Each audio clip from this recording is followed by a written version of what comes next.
Assalamualaikum teman-teman cerita untung. Baru-baru ini kita dihebohkan dengan pelecehan seksual yang tidak akan pernah terbayangkan. 12 santri yang menjadi korban pelecehan seksual oleh gurunya. Nah, kali ini saya mengundang Ustadz Ahmad Ridwan kembali untuk menanggapi persoalan ini. Bagaimana dengan tanggapan beliau? Yuk kita saksikan episode kali ini di Cerita Untung.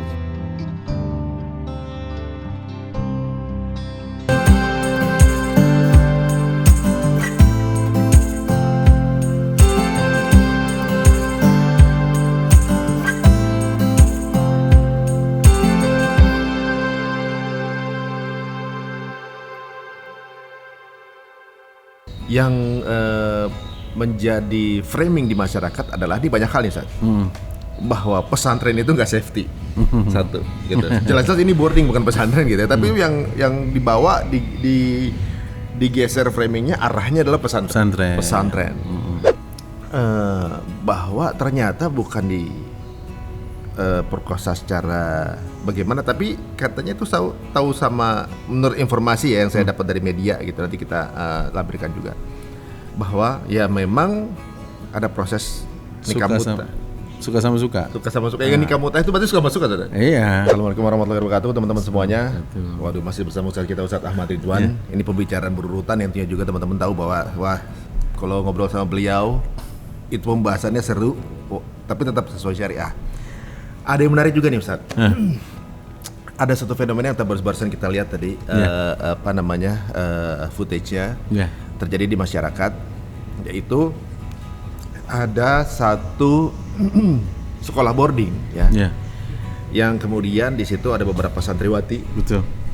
Yang kemudian santriwati tersebut beberapa orang dilakukan hubungan suami istri oleh pembinanya ya, pembina pondok boarding itu.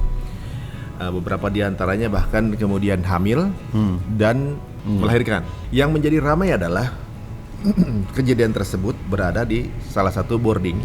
Yang boarding itu image-nya ada pesantren. Image-nya itu pesantren. Dan yang menjadi framing di masyarakat adalah di banyak hal nih, Ustaz. Bahwa pesantren itu nggak safety. Satu, gitu. Jelas-jelas ini boarding bukan pesantren gitu ya. Tapi yang dibawa digeser framingnya arahnya adalah pesantren. Udah jelas ini sekolah boarding, ini pesantren, dua hal yang berbeda. Izinnya juga beda gitu. Nah, satu itu. Dua, bahwa ternyata bukan perkosa secara bagaimana, tapi katanya itu tahu sama menurut informasi ya yang saya dapat dari media gitu, nanti kita lampirkan juga bahwa ya memang ada proses nikah muta. Suka sama suka. Yang nikah muta itu berarti suka sama suka, Saudara? Iya. Gitu ya. Katanya ini nikah mut'ah ya gitu. Entah itu nanti berat atau tidaknya, saya menyampaikan kalau nikah mut'ah gimana hukumnya, kalau enggak gimana hukumnya gitu. Nah, terus yang ketiga adalah itu dulu, Sat. Saya berdua itu dulu, saya lupa. Tadi mau nanya apa yang ketiga saya lupa. Tapi yang pertama, Sat, bicara mengenai pesantren dulu. Bedanya apa dengan boarding? Saat ini kan jelas secara izin kan sudah dijelaskan bahwa tidak ada izin pesantren, tapi boarding yang kami dengar gitu, Sat. Nah, banyak orang tua yang tadinya niat mempesantrenkan anaknya kemudian mikir dua kali gitu, Sat. Iya, pertama bismillahirrahmanirrahim. Kalau kita bicara tentang pola pendidikan dengan sistem kepesantrenan, pesantren ini udah ada sebelum negara ini ada. Gitu. Dan udah terbukti berarti ya? Iya, udah dari dulu, ya kan gitu ya. Cuma kalau di kalangan Jazirah Arab mungkin namanya nggak pesantren. Nanti ada istilah apa lagi lah menurut versi-versi bahasa Arab. Ini yang pertama. Yang kedua, boarding itu kan apakah sama dengan pesantren?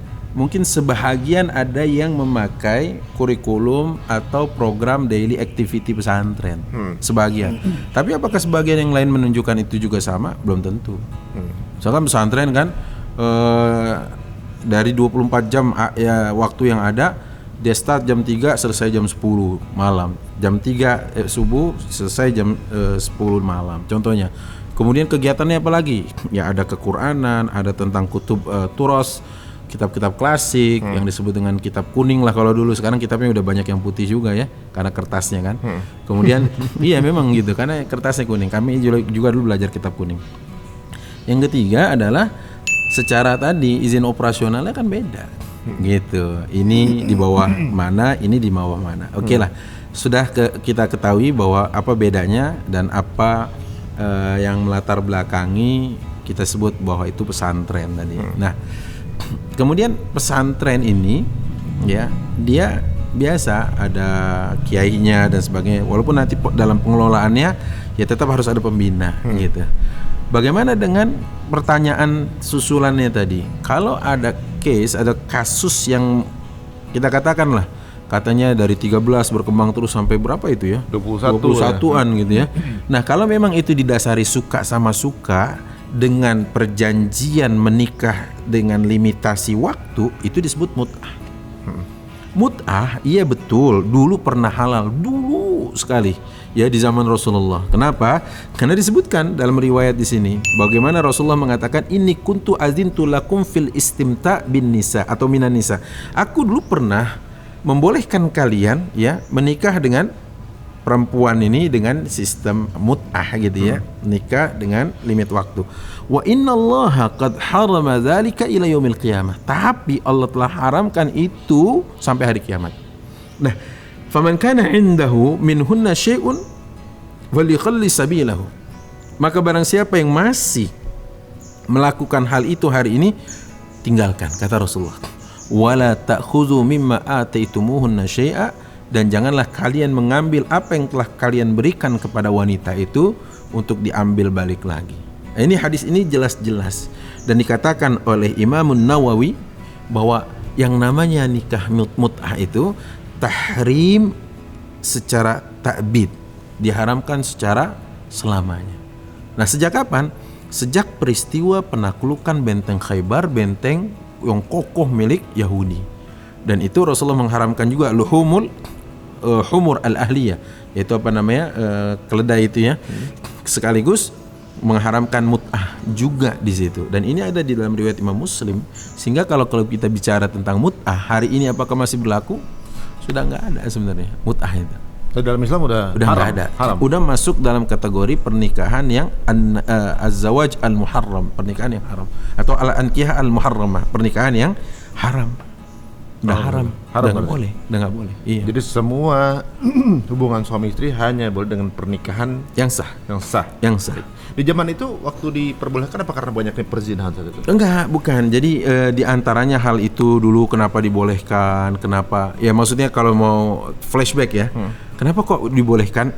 Di antaranya adalah dahulu itu karena mungkin banyak yang safar, perjalanan dengan ini istrinya jauh dan sebagainya ya kan. Kemudian ya namanya hasrat seksual kadang tumbuh ya kan, kadang meletup, kadang meluap. Dikasih solusinya gitu.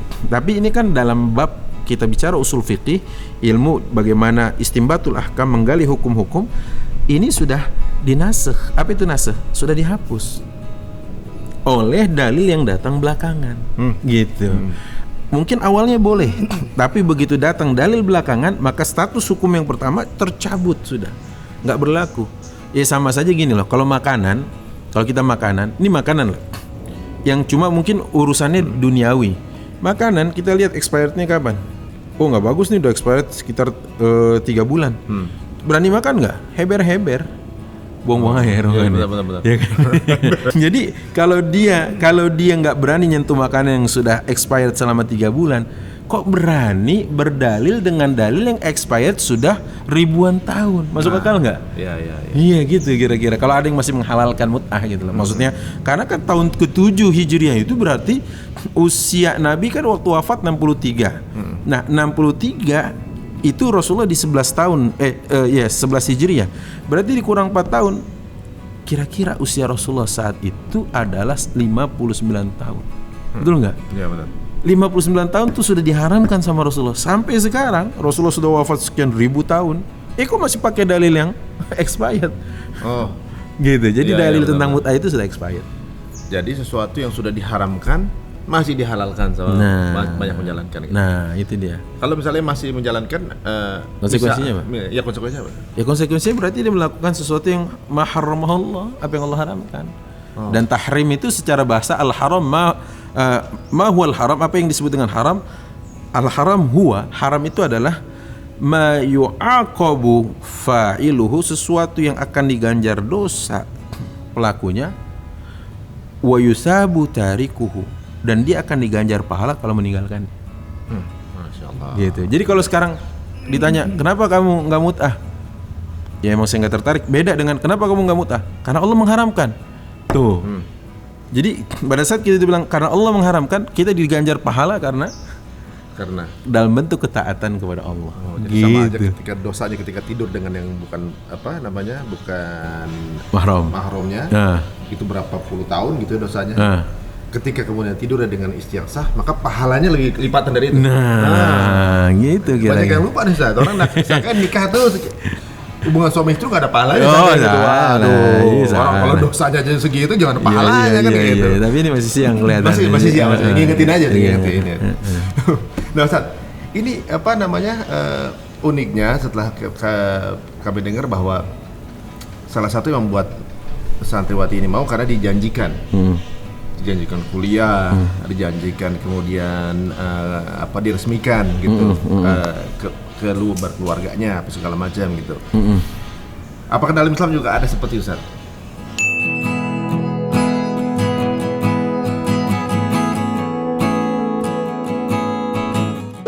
Jangan kemudian gara-gara satu kejadian semua gebiah uyah. Nah, kita khawatir terjadi framing, penggiringan ya, sehingga udah jangan taruh di pesantren. Padahal anak-anak yang di pesantren jutaan yang berprestasi dibanding yang iya kan gitu. Yang zong kayak gini, gitu kan. Jutaan yang berprestasi yang sudah kancahnya nasional, internasional sudah banyak gitu loh. Terus apakah yang ini akan rusak gara-gara satu ini? Tidak fair rasanya.